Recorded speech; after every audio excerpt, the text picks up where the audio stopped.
Les principaux syndicats appellent les employés de la SNCF et de la RATP à faire grève le vendredi 23 novembre suite à une déclaration du ministre des Transports.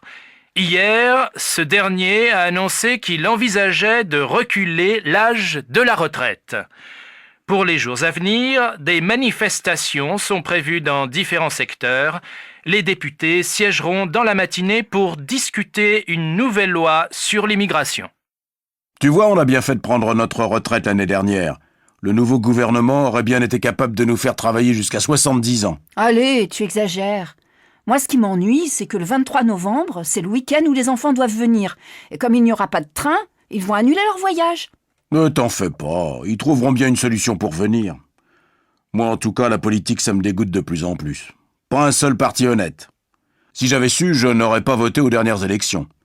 Maintenant qu'il est président, il ne tient plus le même discours. Tu n'avais qu'à faire comme moi, voter pour le candidat écologiste. Lui, au moins, on pouvait lui faire confiance. Tu sais bien ce que j'en pense. Alors arrêtons là la discussion. Je vais faire un tour au village et acheter le journal. T'as besoin de quelque chose ?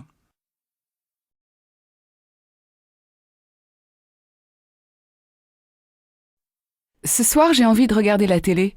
J'ai jeté un œil au programme et sur M6, on passe Qui a tué Bambi ? Ça te dit ?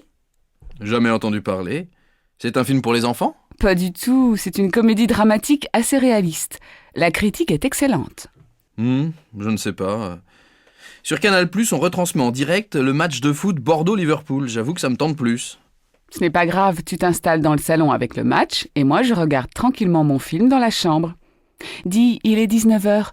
Tu peux mettre la radio ? Je voudrais écouter les infos. Oui, bonne idée. Tu sais que les impôts vont augmenter ? Ça fait la une des journaux. Non, je n'ai pas lu le journal aujourd'hui. Laisse-moi écouter.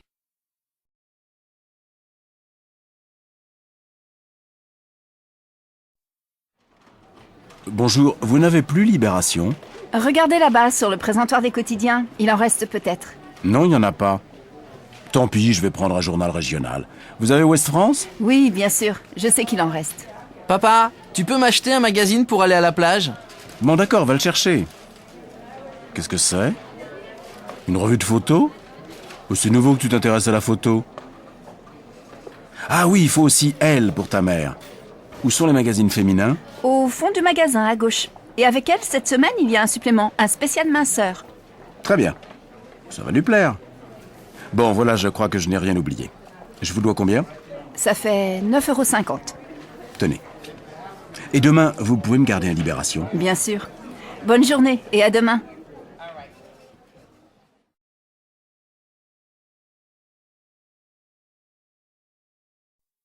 Regarde, j'ai un cadeau pour toi. Mais tu dois le mériter. Je l'ai rapporté de mon voyage au Brésil.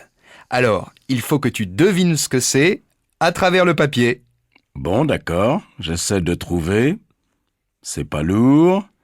Pas trop encombrant. C'est dur. Plutôt léger. Attends, je sens deux parties rectangulaires. Non, plutôt coniques. Un peu allongées, étroites. Et puis entre les deux, quelque chose de mince et recourbé. Je vois pas du tout ce que ça peut être. Un outil ? Un instrument de musique ? C'est en bois et en métal ? Allez, je t'aide. C'est en fer. Et les Brésiliens tapent dessus avec une fine baguette de bois. On l'utilise dans les fêtes. Ça y est, je crois savoir. C'est une sorte de cloche, non ? J'ai vu un documentaire l'autre soir sur des tribus brésiliennes et les gens marquaient le rythme avec cet instrument bizarre. Je peux ouvrir maintenant ? Oui, ça s'appelle un agogo. J'espère que ça te plaît pour compléter ta collection d'objets rares.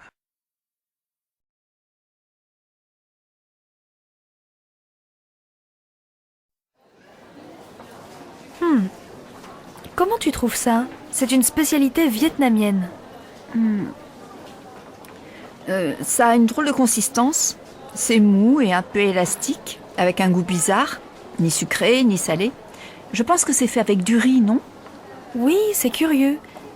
Je n'aime pas vraiment, mais c'est joli, cette petite boule rose et jaune. Ça donne envie de mordre dedans. Et regarde ça, tu crois que c'est un dessert ? Cette crème blanche ? Je ne sais pas, on peut en acheter une pour y goûter si tu veux. Mais ça me semble bien liquide. Et l'odeur est un peu aigre, non ? Oui, tu as raison. là-bas, il y a un stand de pâtisserie orientale. J'adore les loukoums. On y va? Allons-y si tu veux, mais je n'y toucherai pas. Je trouve ça écœurant, collant et beaucoup trop sucré à mon goût. En plus, c'est lourd à digérer. Et ça, tu connais? Ce gros fruit ovale, tout hérissé, c'est quoi? C'est un durian. J'en ai mangé en Indonésie. Les Asiatiques en raffolent, mais l'odeur est très forte. Et à mon avis, c'est infect. Je te déconseille d'y goûter. Prenons plutôt ça. La chair est fine et parfumée. Tiens, essaie. Non, je crois que j'ai mangé un peu trop de loukoum et je me sens lourde. Je vais arrêter là mes dégustations pour aujourd'hui.